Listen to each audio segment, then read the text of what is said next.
What's good, YouTube? We got another active self-protection video. Skilled defender yoinks shotgun from robber. I'm liking the sound of this already. Let's get into it.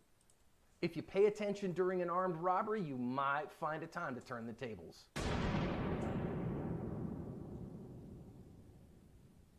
Hi everyone, welcome to today's lesson here at Active Self-Protection. I'm your host, John Correa. Today's lesson comes to us from Colfax, Iowa. The Mantis Blackbeard is an innovative rapid trigger reset system for your AR-15 pattern rifle that makes your dry fire much more effective and fun using your rifle with your sights and your trigger. It integrates with the X10 and can help you improve your carbine shooting dramatically. Check it out at the link. Oh, auto reset system.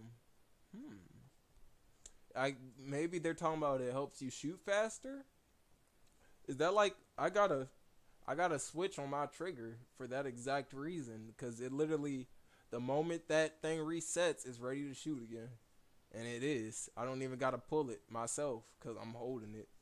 So it's like a little fully auto. But I like that. I'm gonna look in, I don't. This video starts in the middle of I mean, I ain't got an AR-15, but like, we got AR pistols. We got AR pistols. I got a what's AK-12 gauge. armed robbery. Well, The guy AR-12. in the jacket is actually our armed robber. You can see his shotgun is on the right-hand side, leaning up against the cigarettes. And the guy on the left-hand side is just a customer who is one of the victims here of the armed robbery. So go watch the news story I've linked in the description. You say that the guy picks up his shotgun, starts pointing. My man, that's not even a good shotgun. I'm more mad at the shotgun he pulled out. He made me feel like he was about to pull out a sawed-off, at least something a lot shorter. This nigga literally got a hunting shotgun in his hand, and no one said nothing. No one said anything about this guy walking down the street with this big-ass thing. Because I swear to God, I try to walk with my fucking Draco with the shoestring on my back, and I will have cops drawing down on me from every direction. That's why I gotta, like, keep my Glock on me, even if it is illegal to conceal carry for me. Because me with that Draco and a 75 round drum on it, they at him, and the ain't about to just victim let me says, "Hey man, slide." you don't want to do that. Point that away from me. I'm here to help you. I don't want to have any problems with you." And the guy's like, "Nah, man, I'm not going to do that." So then what happens is our victim just reaches out, grabs Oh the my hose, God! takes it away from him, and runs outside where the police were actually waiting. If you go watch the original, there's a whole interview with the victim. He was waiting outside because the police had started to get there already. He was trying to help this guy. And so he ends up grabbing the gun from him, running outside with it, didn't get shot himself. The cops ended up getting this dumb robber to end up giving up and turning himself in, and we get to think about lessons. Man, that was some really good stuff there. If you want to work on stuff like disarms, handgun skills, legal and moral self-defense, the place that we do that every single day of the week. You already know is I our will. I'm second gonna keep YouTube grinding. channel, Active Self-Protection Extra. So hit the subscribe button over there to get that training too. An armed robbery is a crazy place to be, and recognize here that a lot of times what we'll see from dumb armed robbers like this is exactly what we saw. That he's trying to get money out of the till, whatever, and he put the gun down. Now, I don't know why this victim wouldn't have just run out of there, but in his interview, he said he wasn't scared of him, whatever. He wanted to try to talk the guy down.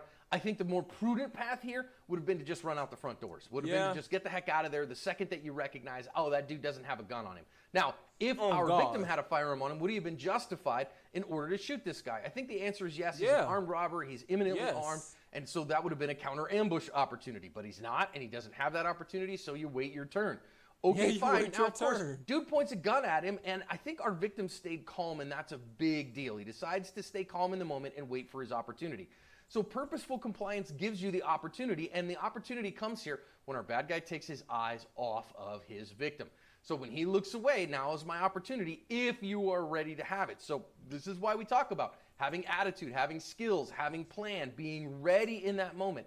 And not just having the attitude of self-defense, not just having the skill set of self-defense, but having a plan that says, hey, I'm going to take this gun away from him. Now, if you're going to do that, you got to practice the 5Ds plus 1. Recognize that controlling the distance is hard because of the counter. But he puts the barrel over the counter. And so because of that, our defender gets to control that distance, or he gets to close the distance. If our bad guy had not put the gun barrel over the counter like that, our defender would never have had the opportunity to close that distance. But because he did, okay, now I've got the spot where I can take it. Now I have to deflect, get that barrel away from me in case he presses the trigger, dominate the gun. Then I want to make sure that I distract him. And I think he was already distracted because of You know his... what? Hey, if anything, the way he did that was already fucked up. Because I'm not gonna lie, the way I would have did it, the way he pulled it towards him, like he pointed it, like he pulled it to the place he was standing. So if he did have a neck, like even if the guy accidentally pulled the trigger, you would have been shot and killed at that exact moment. Me, even I might sound crazy, maybe this might not work. I would have just had to take that bitch, literally push that shit.